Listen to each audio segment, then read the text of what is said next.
I started an affair with my stepson feeling the best I ever had, now my whole family knows my secret, and my whole world has fell apart. I never thought my life would take this turn. From the outside looking in, I had it all. A mansion with sweeping ocean views, designer clothes, expensive jewelry, and a husband who made sure I never had to lift a finger.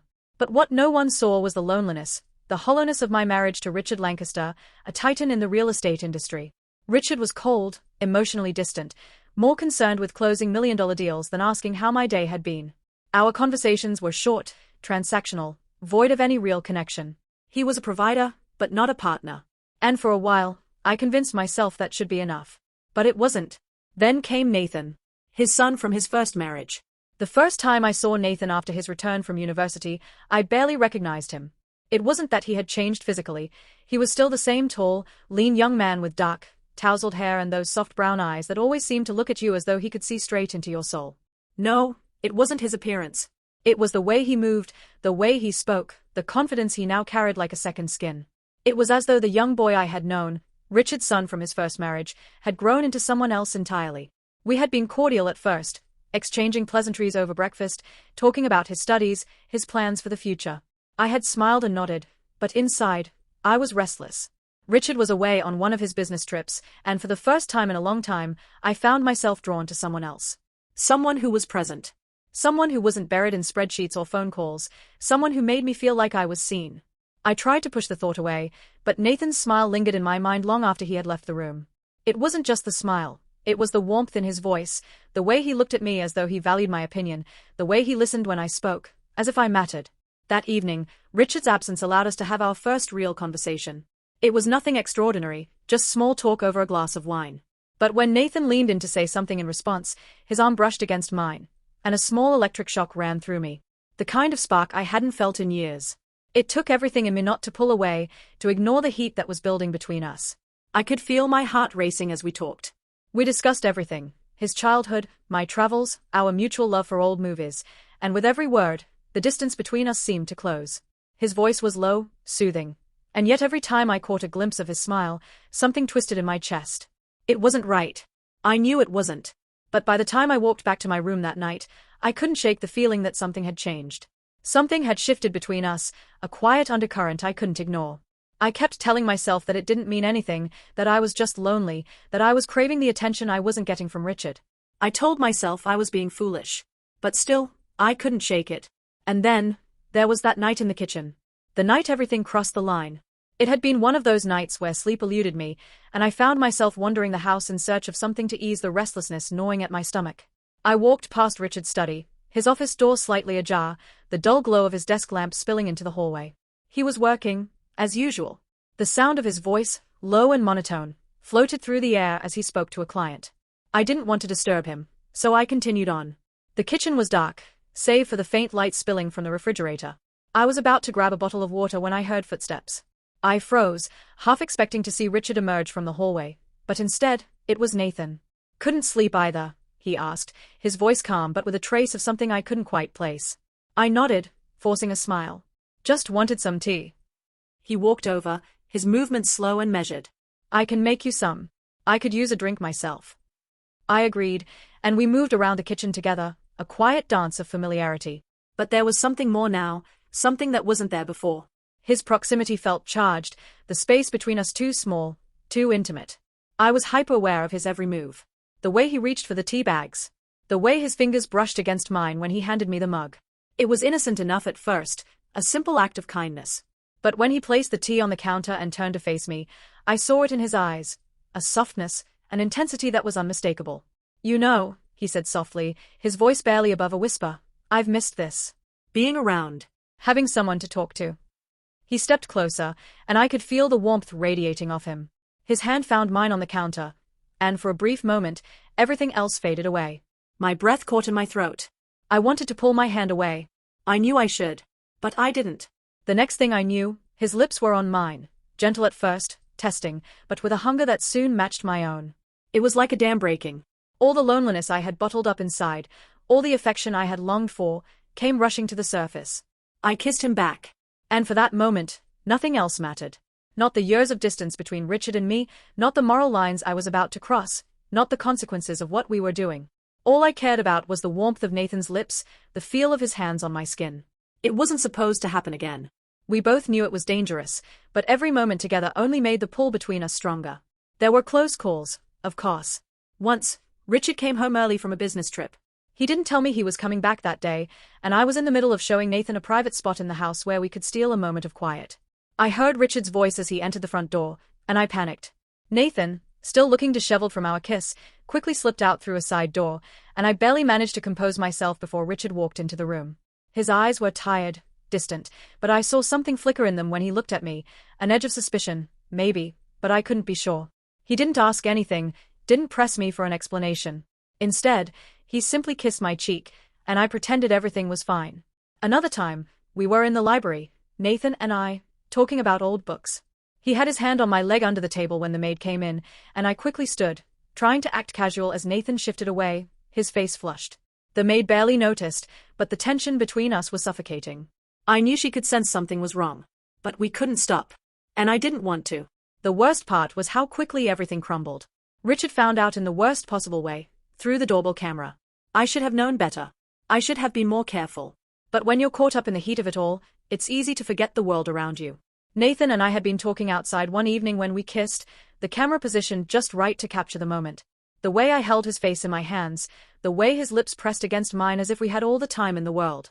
The next morning, Richard didn't say a word. I came downstairs to find him sitting in the living room, the footage playing on the TV screen. His face was unreadable, his eyes narrowed as he watched.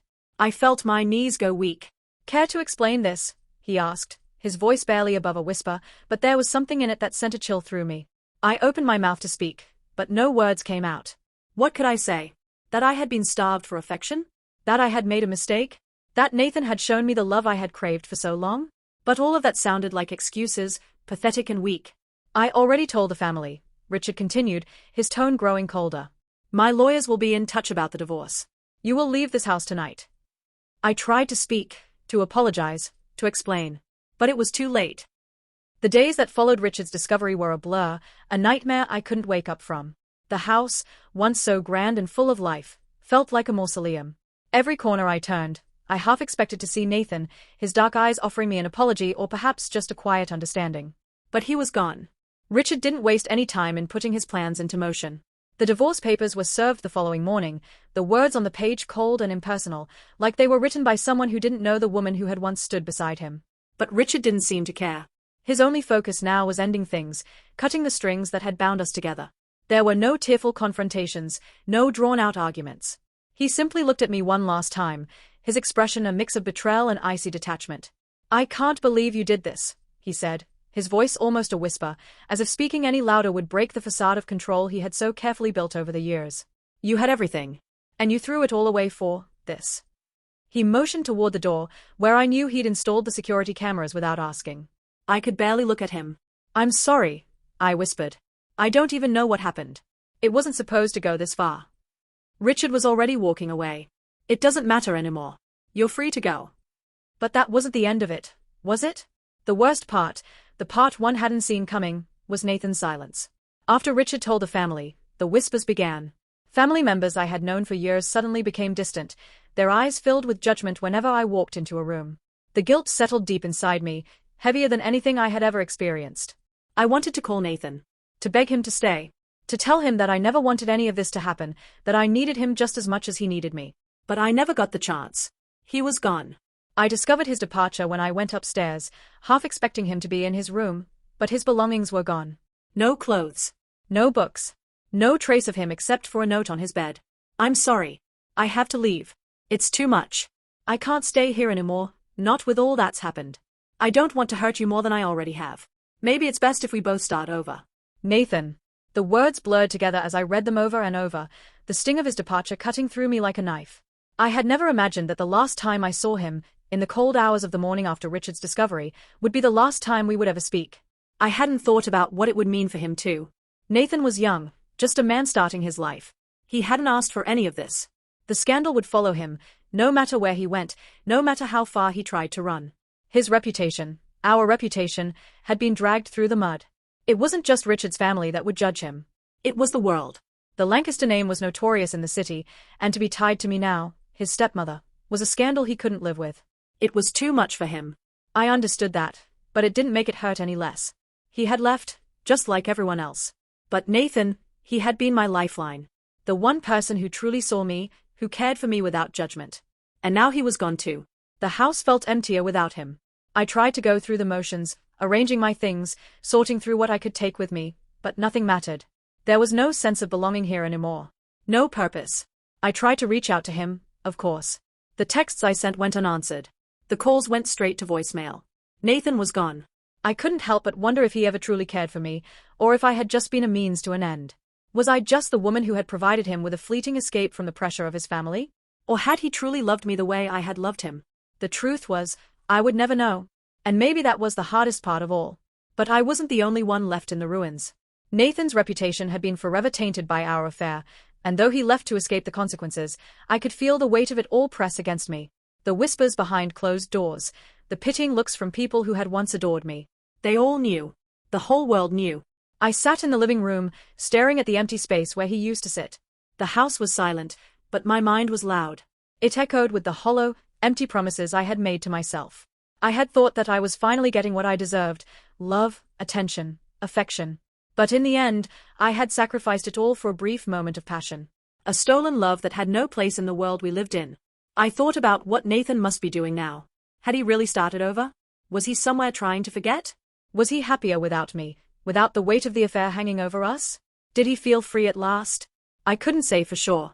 I couldn't even say if I had made the right choice in the first place. What I did know was that the world I had built for myself had crumbled.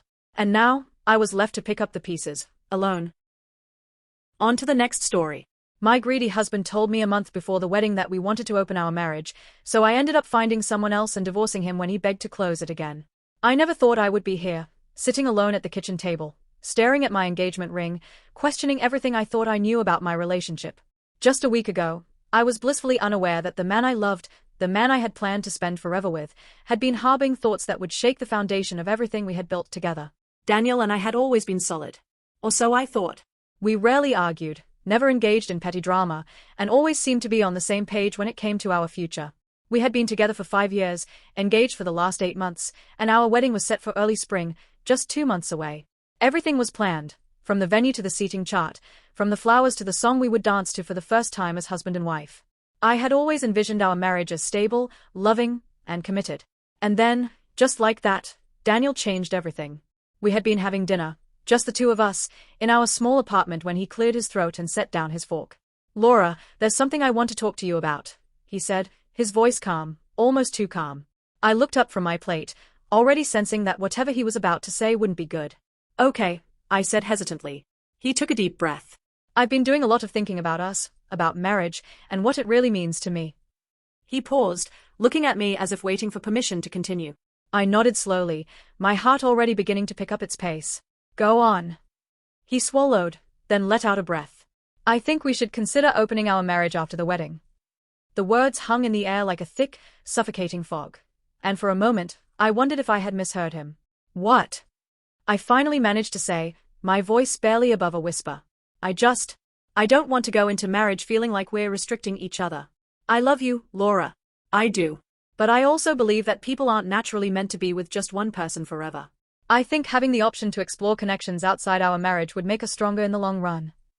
At first, the idea horrified me, but as the days passed and I processed his words, a quiet part of me wondered, what if I gave this a chance? What if this wasn't the betrayal I initially thought, but rather an opportunity? Maybe this arrangement would be more freeing than I realized. I agreed. Our wedding went on as planned. The vows were spoken, the dance was danced, and the guests celebrated our union. But deep inside, I knew this wasn't the fairy tale I had imagined. As the months passed, Daniel seemed happy with the arrangement. He explored his new freedom without hesitation, while I hesitated, unsure of how to proceed. I told myself I was doing this for him, for us. But the truth was, I felt lost. It wasn't long before I started feeling trapped. Marriage was supposed to be about partnership, about security, but instead, I felt like I had signed up for something I never truly wanted.